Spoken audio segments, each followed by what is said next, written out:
Halo, selamat pagi teman-teman. Di pagi ini kita akan coba diskusi terkait ya hubungan manusia antar manusia. Jadi kalau kita pikir-pikir, hubungan kita dengan sesama itu akan menimbulkan satu masalah. Kayak sebagai contoh kayak gini, kita simplifikasi hubungan suami dengan istri. Kayak orang-orang berpikir menikah tuh kayak asik, padahal menikah itu intinya menambah satu masalah gitu. Gue punya masalah pribadi, pasangan punya masalah pribadi, dan di antara hubungan kita tuh ada masalah juga. Dan permasalahan yang timbul atas hubungan tertentu pada dasarnya itu akan terjadi di semua hal gitu ya. Di semua hubungan, hubungan pernikahan, asmara, persahabatan, pertemanan, permusuhan bahkan. Di hubungan permusuhan adalah satu masalah gitu, dan menimbulkan masalah lagi.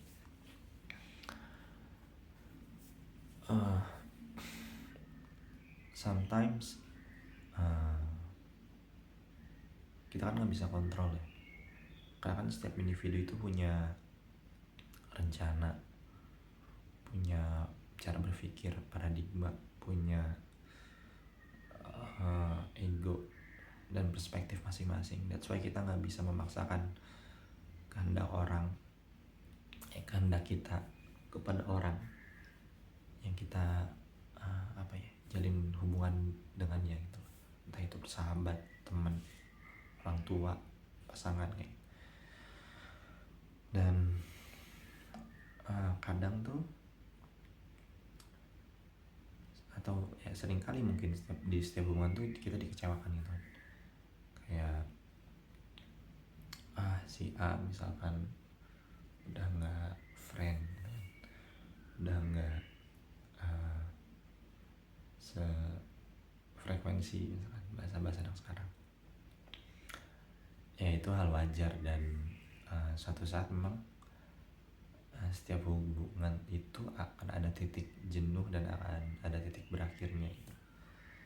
Cuman memang karena manusia adalah makhluk yang kompleks, dia terdiri dari fisik yang sempurna, akal yang hebat, dan perasaan yang menjadi katalis banget dalam kehidupan manusia itu sendiri. Jadi faktor-faktor tersebut yang membuat hubungan kita dengan orang lain itu menjadi lebih kompleks, terutama perasaannya.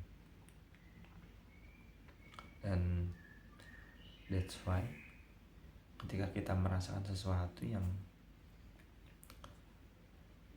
entah itu membuat kita sangat bahagia atau justru sangat kecewa atau marah, kita perlu merasionalisasi perasaan tersebut. Kalau kata konselor saya tuh, ya kita perlu merasionalisasi perasaan kita gitu loh.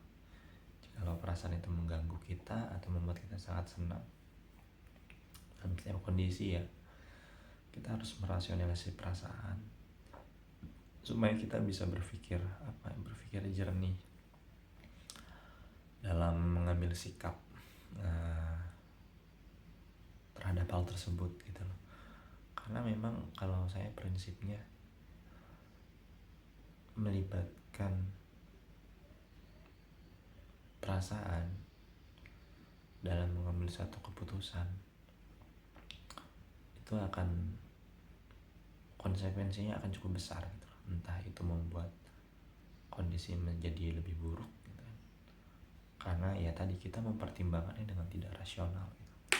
Sedangkan keputusan itu seharusnya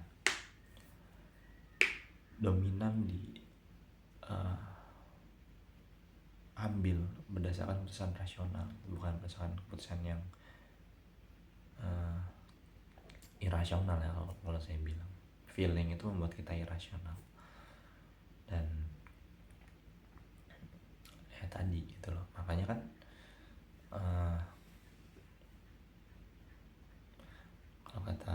satu tokoh terkenal di Islam itu, kita dianjurkan untuk tidak membuat janji ketika bahagia dan tidak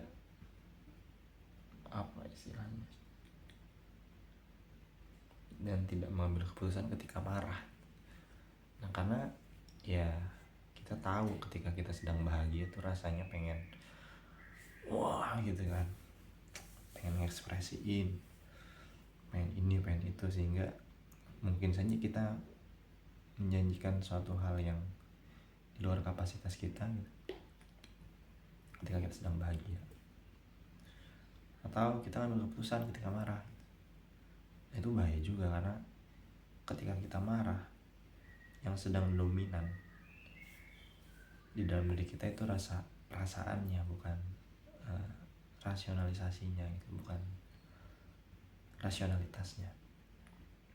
So, balik lagi ke bahasan awal terkait complexity of human feeling. Itu kompleks.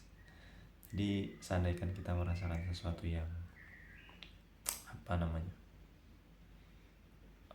pengganggu atau apa ya, coba rasionalisasikan, karena memang kita nggak bisa hindari, dan satu-satunya cara adalah kita sadar bahwa itu adalah faktor eksternal, dan yang bisa kita kontrol, harus kita ingat, adalah faktor internal yang ada di kita.